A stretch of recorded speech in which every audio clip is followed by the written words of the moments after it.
Many of the women who start my program can go on and on about what they're not good at and what they need to improve. The thing is, when I ask them what they're good at, sometimes they're at a complete loss because it's just not even on their radar to be thinking about their strengths.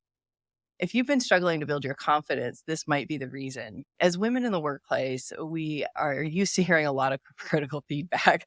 And much of it comes from inside our own heads, right? We might be getting some of this critical feedback from others in our organization because as women leaders, we don't tend to fit the traditional leadership models often in different organizations. What I'm here to tell you is that you don't have to fix your weaknesses. There's nothing wrong with having weaknesses. In fact, I think that we ought to celebrate them instead. At least own your weaknesses because nobody can be good at everything and everybody has weaknesses. And so that just tells you where to put your focus. So it's important to focus on what you're good at because you're going to get so much further by operating what I call your zone of brilliance.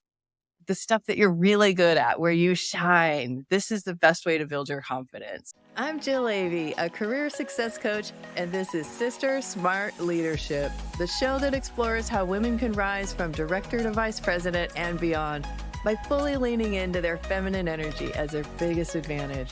Let's get you one step closer to the recognition and promotion you deserve. So we're going to talk about strengths today. And I've got Sara, our coach in Sister Smart, with me. And we're going to talk a little bit about strengths. Go ahead, Sara. Yeah, thanks, Jill. I think this is such a great topic because you're right. As women, we're not taught to focus on our strengths because we don't want to come off as bragging, right? We need to focus on what do we need to improve because there's always going to be that, right? And you're right. We're human. We're not going to be perfect in every single area. We've never really arrived, right? But to know what we are really great at is typically what we love to do. I like to use the Gallup Strengths Finder along with values.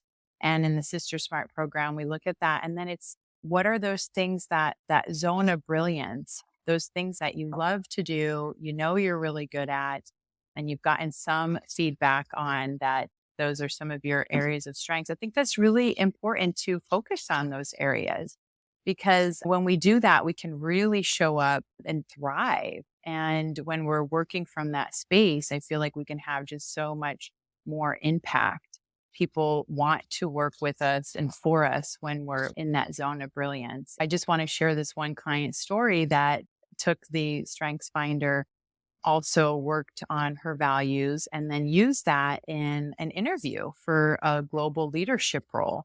And so when she was able to communicate from that space, like, this is who I am, this is the work I've done, and this is why I love doing it, because this is how I show up in the world, that hiring team was just like blown away. And they saw her as someone who is really in alignment with this position and a leader that is very self aware and knows what her strengths are and is showing that like fortitude and strength that they were looking for in that role. And a lot of times we'll focus on the red. Where are things breaking down instead of let's focus on the green. So even if we take it to looking at our KPIs in the organization, we do focus on what's not working. And so it is a shift in our mindset. And I feel like the program that we work in really focuses on that. Let's highlight our strengths, right? Because that's really fun and we're going to have much more impact. It's a really great topic. Exactly. And I love that you're bringing up the StrengthsFinder 2.0. We're recommending that because it's something that anybody can go buy. You just buy the book and it gives you a code and then you got that book with you, or you can just do it on the Gallup website. And in the Sister Smart program, we use what's called the Strengths Profile. And I love that one even more because it breaks down your strengths into 4 categories. It looks at your realized strengths, your unrealized strengths, your learned behaviors, and your weaknesses. And this is kind of cool because those top realized strengths are the things that you're known for. Like when you walk into a room, everybody knows that about you, that you're good at those things. So you can just look at the top maybe quarter of the StrengthsFinder report and know that those are probably your realized strengths. And those ones are the ones that we just kind of want to rest in and have confidence in. And then the ones that are a little bit further down the list, those are the ones that where we probably have some more room to work and that we can focus on those. And so in strengths profile, they call those the unrealized strengths. And then you also have these learned behaviors that are sort of that middle ground of the things that you're good at, but you had to learn how to be good at these things. And we like to keep you away from those strengths because those ones are usually taxing. They're tiring because you have to work at being good at those things. And then you've got your weaknesses at the bottom, which we're just trying to avoid. What if you can't avoid your weaknesses is a question that comes up. I do a lot of ADHD coaching as well, and we can't avoid being neurodiverse.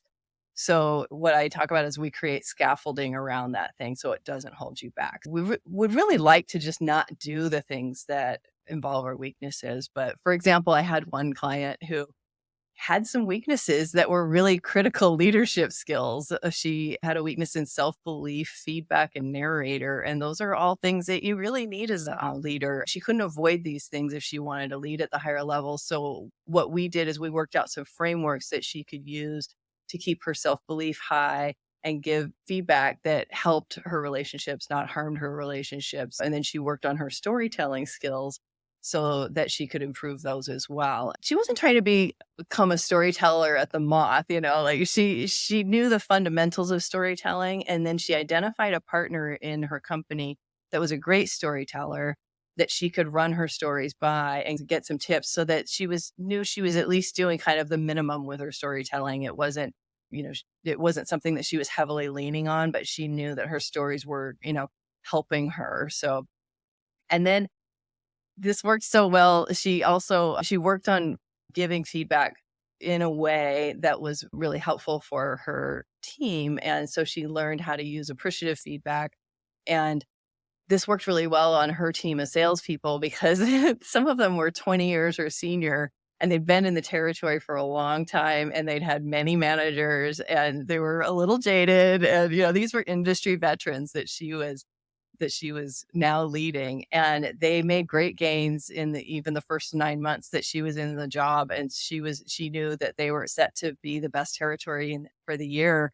And so they were all really behind her and loved the feedback that she was giving them, even though they'd been doing this for a long time, because she was able to use a really good framework for that. So while that might not have been something that she would have come up on her own, she could rely on that framework and really use that to turn the team into a really high performing team. One way I used the Strengths Finder, everyone got their individual feedback, but then we looked at how are these strengths showing up for you? It's very broad. And so she was looking at how does this behavior show up in her day to day and how can she highlight it even more? So how can she put more focus and energy in it? So this becomes part of her brand. So we talked about taking it from a strength to a talent to part of her brand to something that she's known for.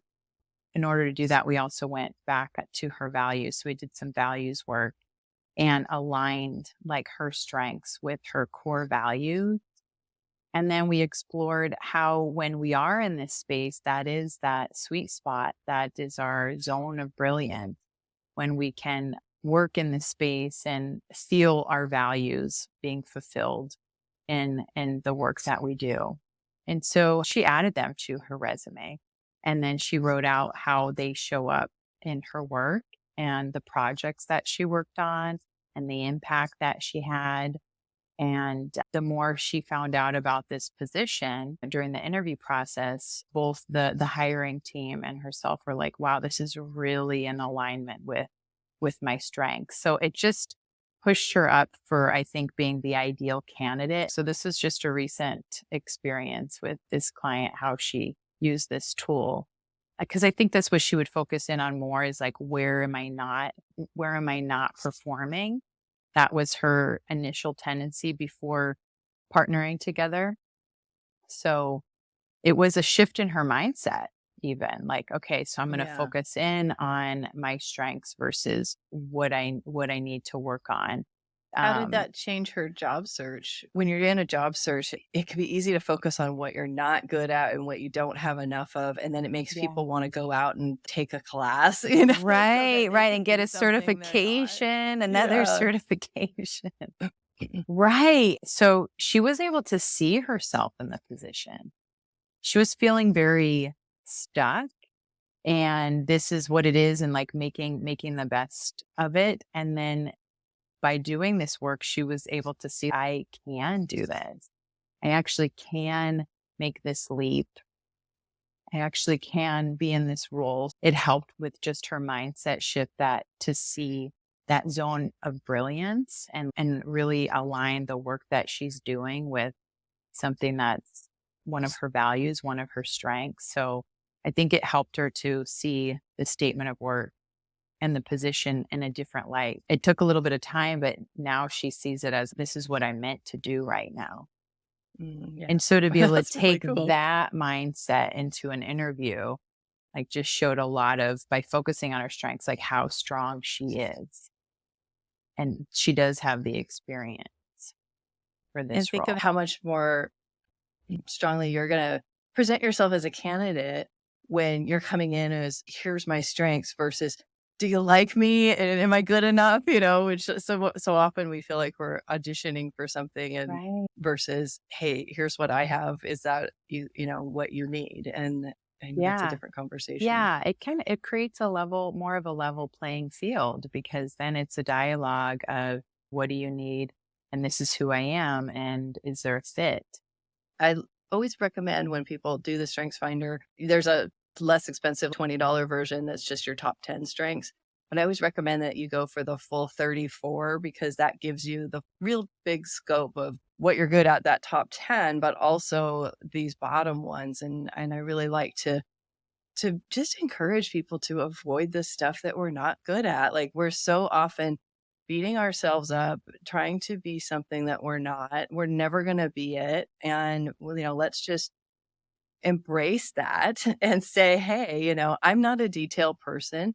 So I'm not going to apply for, a job that entails you like in accounting, and that's going to be a lot of intricate numbers and checking data and things like that. I'm not going to perform well there. I'm not going to be happy there. And, you talked about that earlier, Sarah, of like, when we're working in our strengths, that it feels good to us. And so I think that really helps with burnout too. For sure. If we look at our energy, when we're able to work from that zone of brilliance, we are going to feel more alive. And I like to think of it as thriving in that role. Like, we get up in the morning and we actually want to go to work. We want to be with our team. So those are some indicators. If you're feeling like exhausted, you're feeling like you're on the edge of burnout, then am I trying to develop myself in a space that isn't my strength? I'm not detailed and I'm working in accounting. You may not be in a point in your career where you can make that shift, but are there other things that you can bring in to the role that are going to support you, which are strengths? But that's an important point that you're bringing up, is job crafting. And, Mhm. you can take a look at your strengths and say, okay, in this role that I'm in, the company needs me to do this role. And so some of it I'm going to be great at, and some of it is not so great at.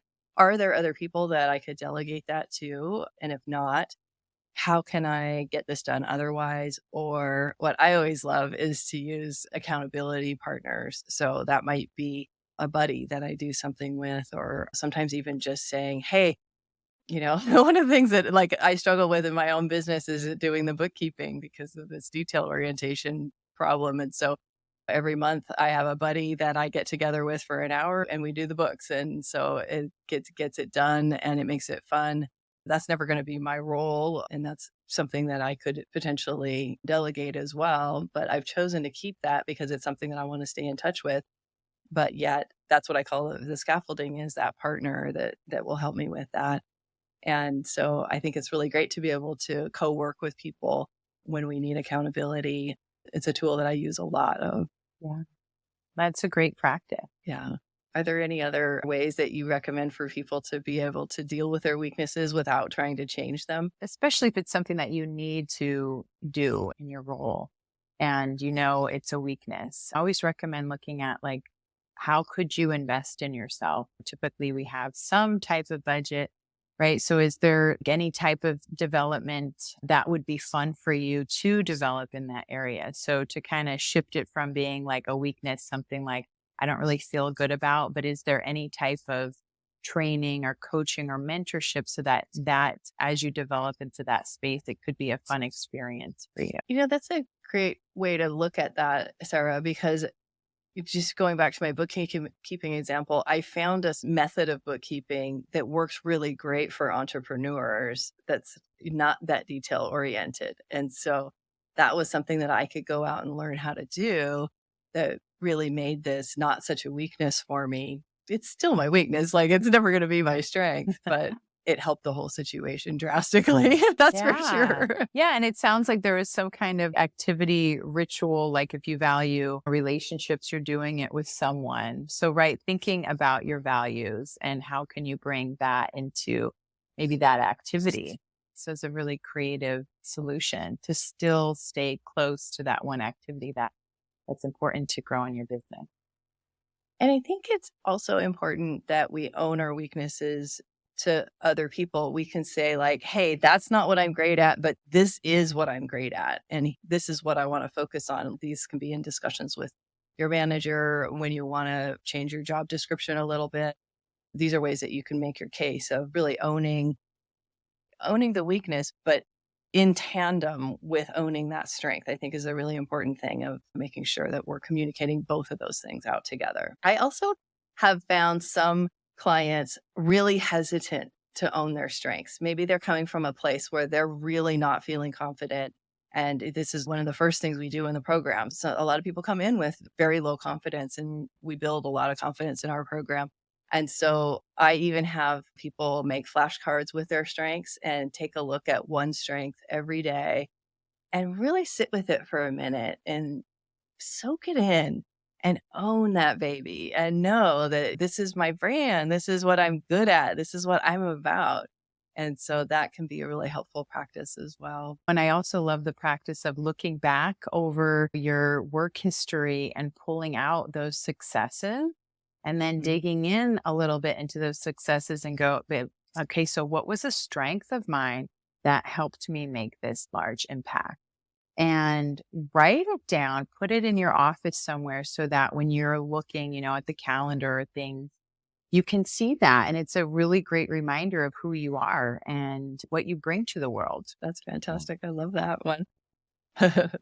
Always good to do that reflection. Our 3 shifts for you that you can do right now are start focusing on your strengths today. Probably there's some time in a day or a week that you're trying to fix a weakness, and try to catch that. That's the first step, is to catch yourself doing that and shift it. Shift the whole conversation around that. Don't fix that weakness. Find some scaffolding for it. Maybe learn a little bit around that skill so that it's not holding you back. But just, embrace that weakness and own that too and let it be yours. The second shift that we have for you is to get that Strengths Finder book and take that assessment. So find out, what your makeup looks like. It's super enlightening to be able to do that. And then 3, as Sara was talking about, start a daily wins journal. So write down 3 things every day that you did well. And this is a powerful thing. I love to have this being a separate journal so that you have just one book that's about all the stuff that you did well. That's really fun to have. What is one strength that you have? What do you know right now that's a strength that you have? We would love to know in the comments if you're watching this on YouTube. And we have the Zone of Brilliance exercise for you that's linked in the show notes. This exercise is going to support you in boiling down where your strengths lie. And it's going to help you improve your confidence and be able to communicate your viewpoints more effectively. So if you're a female leader who has the ambition to rise up the ladder so that you can have a greater impact on your world, subscribe on YouTube or wherever you listen to your favorite podcasts. We'll cover topics that women need to succeed in today's workplace, from executive presence to communication. And there's so much more to come if you come along with us. Thanks so much for joining us, and we'll see you in the next episode. If you're ready to fully lean into your feminine leadership and get promoted from director to vice president and beyond, hit that subscribe button so you'll get all the episodes to come. And check out the recommended video here to see how women are rising up without playing by the old rules that built these male-dominated industries and systems.